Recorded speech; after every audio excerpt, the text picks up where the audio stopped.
Shalom, bon Erev Shabbat, Matot et Mas'é, et Shabbat Mevarchim, le Shabbat où nous allons bénir le mois de Menachem Av, le mois dans lequel il y a le jour du 9 Av, mais le mois est appelé Menachem, car c'est la consolation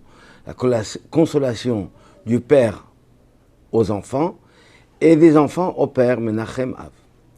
Nous allons nous arrêter sur un sujet qui est sur les deux parachiotes, Matot et Massé, et qui est évidemment lié avec la terre d'Israël, pour laquelle nous prions la venue du Mashiach, afin que tous les Juifs se retrouvent en Israël et surtout en paix, qu'on n'ait plus de problèmes de voisins qui ne tolèrent pas notre présence là-bas, mais au contraire, le monde entier va nous soutenir en étant sur la terre d'Israël. La Torah raconte, quand Moshe Rabbeinu a fait conquérir pour les enfants d'Israël la partie de la terre de Sichon et Og, qui est aujourd'hui la Jordanie. Et la tribu de Rouven et Gad ont demandé de recevoir cette partie pour eux, ne pas avoir à traverser le Jourdain en tant que terre qu'ils vont recevoir. Il y aura pour eux, ils avaient besoin de beaucoup de pâturage, ils avaient beaucoup de bétail, mais aussi ils ont dit leur place, les deux tribus qu'ils prenaient, les deux places, les deux surfaces de tribus seraient données aux autres. Donc ça va agrandir aussi les territoires, les parties des autres. Au départ, Moshe Rabbeinu n'était pas content du tout, même réprimandé, il s'est même mis en colère. Finalement, ils ont expliqué qu'est-ce qu'ils voulaient faire et Moshe a donné sa bénédiction et son accord. Et il a rajouté encore une demi-tribu de Ménaché. Dans la deuxième paracha, Mas'é, la Torah nous décrit les frontières de la terre d'Israël et nous parle des villes qu'on doit donner aux Lévi'im, aux Lévites.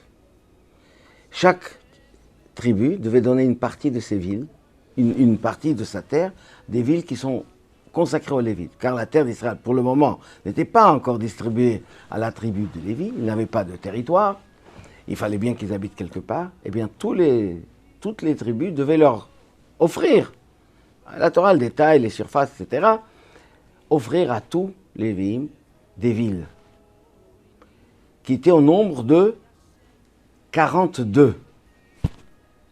Et là, la Torah rajoute encore un sujet avec lequel le livre entier se termine, puisque c'est aussi le Shabbat Chazak, où nous terminons le livre de Bamidbar.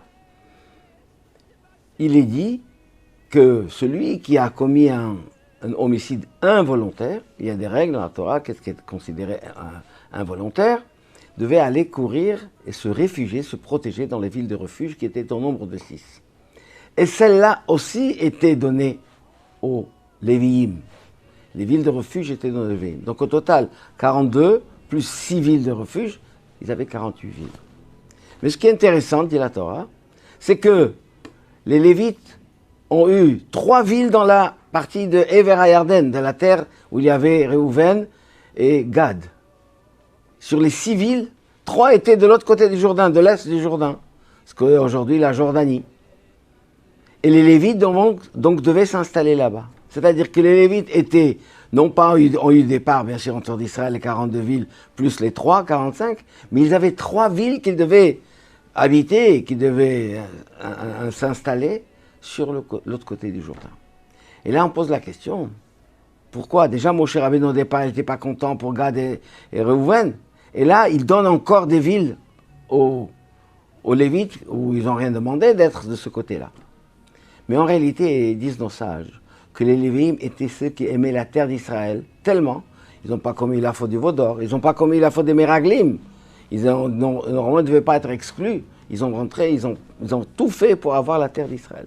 Alors non seulement qu'ils ont eu des villes, mais ils ont eu un avant-goût de ce que va être la terre d'Israël, parce que cette partie-là que Moshe a donnée n'était pas la terre d'Israël, c'était Ever HaYarden, mais ils avaient déjà des villes qui n'étaient pas encore en fonction, mais des villes aux Lévi'im, pour montrer que leur désir et leur amour de la terre d'Israël est tellement grande et profonde que même avant de rentrer en terre d'Israël, ils auront une partie comme un vestibule, une entrée en terre d'Israël. Et ça nous concerne dans notre génération, nous attendons la venue du Mashiach. que dès maintenant Hachem il nous donne beaucoup de bénédictions, nous donne des bonnes choses, nous permet de nous préparer pour acquérir la Géoula. Et avant la fin de la Galoute, on a déjà la paix, la tranquillité, avec la venue du Mashiach qui se réalisera pour l'humanité tout entière. Shabbat, Shalom ou Mevorach.